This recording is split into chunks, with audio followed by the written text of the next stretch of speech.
Hello everyone, welcome back to my channel. Today's video is a little bit something different. It is a plan with me video. However, I wanted to share with you how I set up my 8.5 by 11 Erin Condren teacher planner as a special ed coordinator. If all goes as planned, I will be sharing with you the brand new 2022-2023 planners tomorrow on my channel. But this is the current 2021-22 planner that I've been using all school year. This was a January start. This is the focused collection, and I will have the new updated focused collection to share with you tomorrow. However, I wanted to do a plan with me, so I'm going to go ahead and plan out a week. And since I'm a special ed coordinator, a lot of things are confidential, so I'll just be changing the names and kind of doing a mock plan with me. However, I always open to my weekly page, and then this first column I always use for meetings. My second column I use for my son, anything specific for him. He is in second grade in the district I teach in, so I have a column for him. I usually leave this column blank to start out with, and then as the week progresses, if I need room for notes or additional information, I have it. I do teach a fourth grade flex group, so I have a column for that. I also make a column for meetings that I need to schedule. And then I have a section here that I call contact.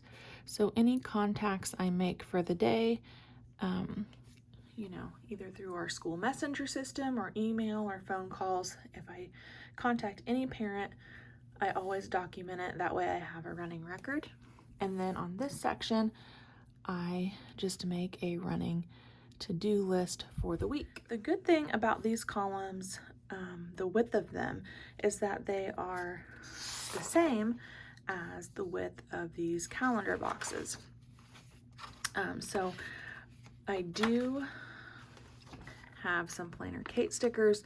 The only stickers that I use are the monthly kits, and I use up, like you can tell from this sheet, the headers are already gone, but if I need to,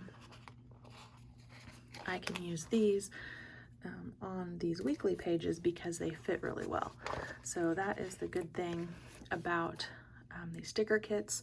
You don't always, or I don't always use them. A lot of times it's just ink pen, but if I need something to stand out, I will go ahead and put those down. The ink pen I've been using is a Bic Gelosity 0.7 in blue ink. And now I'll just go ahead and show you what a week typically looks like for me.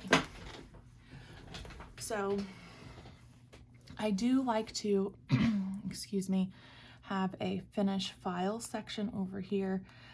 As the special ed coordinator, that's the majority of my job. So what I would do is just kind of label this with a sticker or a highlighter, and then, I work on a couple files each week.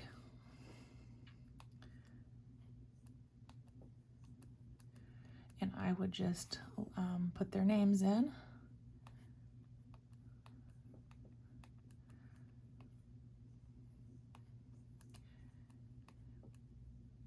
And then if I would get those done, so this is kind of how I work. These would be due the following week. And then down here at the bottom, I would do a Friday, Thursday, Wednesday, Tuesday, Monday, and put next week, so really 2 weeks out. And I would list any meetings that I have going on that day as well. And I like to do this because if I get done with the files that I need to, I can always start working ahead. So that's what I do. So it's just like a quick little week at a glance, 2 weeks out down here. And then let's say today is Monday, I'm at school and I'm working, and I call, I'll just use my husband's name, would be a different parent, but I call Mr. Crowder and I put the time and I put the method of contact down, and then I put down what it was about. So let's just pretend I'm trying to schedule the domain meeting, and I always have written down what dates I suggested to them. So let's just say I told him I could do either of these days at this time, and then when I get a response, I would go ahead and circle that day so I know that that's what we had discussed and that's what had happened. Okay, so on my scheduling section, I would look ahead to either this week or the 2 weeks out to see what needs to be coming up. Sometimes I work a little bit farther ahead. But what I like to do, because I'm the coordinator, I attend all special ed meetings in our district. I would list the annual reviews that occur every year that our special ed teachers actually facilitate. I would list those out by date. So if I'm looking here, I might say the 28th, we have this meeting, and then the 30th, we have an annual for another student, and then the 2nd, we have a meeting for someone else. Now, if you live in the special ed world, you know there are timelines for everything. There's 10-day notices, 3-day drafts that have to be sent, 60 school days to complete evaluations, all sorts of things.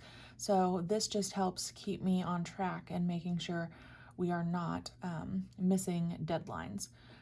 So I would put my annuals and then maybe my eligibility meetings that need to be done in this same format.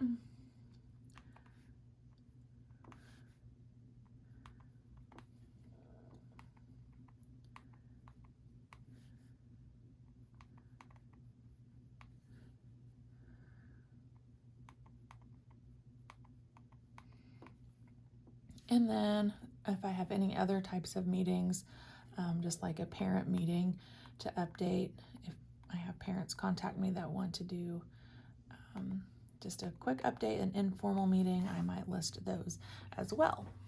Now my flex day, column gets a little bit more detailed than that because it is like a class that I teach. They are 4th graders.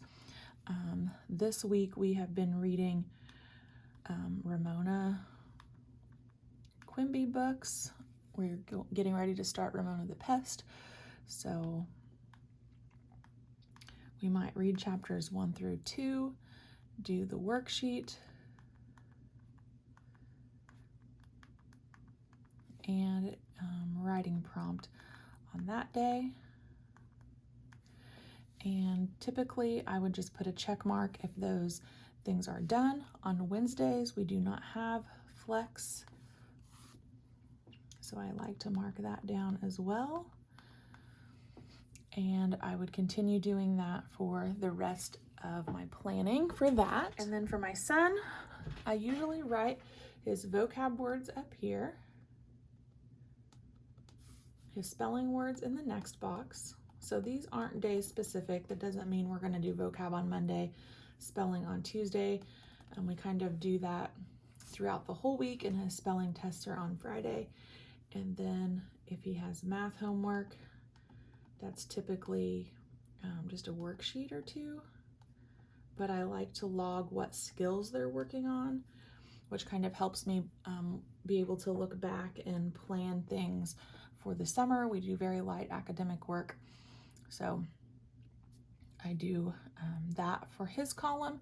And then the meetings for the days I actually put in my meeting columns. So I'm gonna pull this up. The good thing about Planner Kate is that they are removable. And then I would literally just list my meetings by day. So if I have a meeting here, it does go on Monday. This would be for Tuesday, and so on.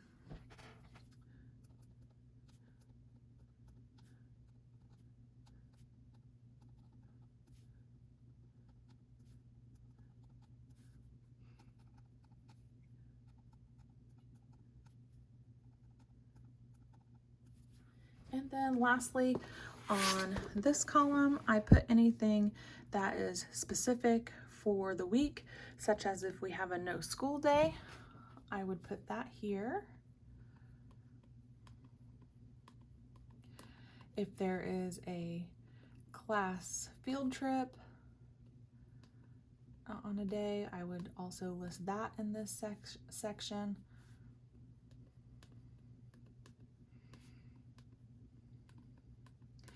As well as any special days. So we are doing an ABC countdown right now.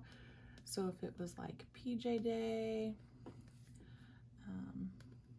wear your favorite t-shirt day, and so forth, I would list those out as well.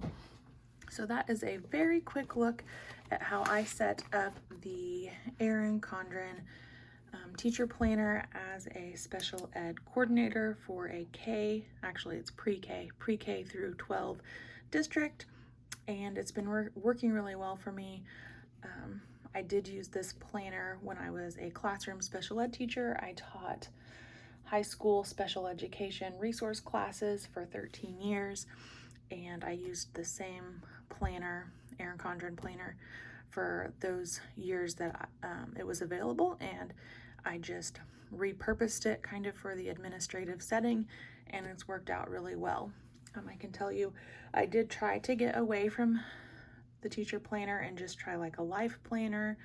I even tried a plum paper, and it just didn't work for me. There's something about the setup for this that's very comfortable to me, and it has a lot of room.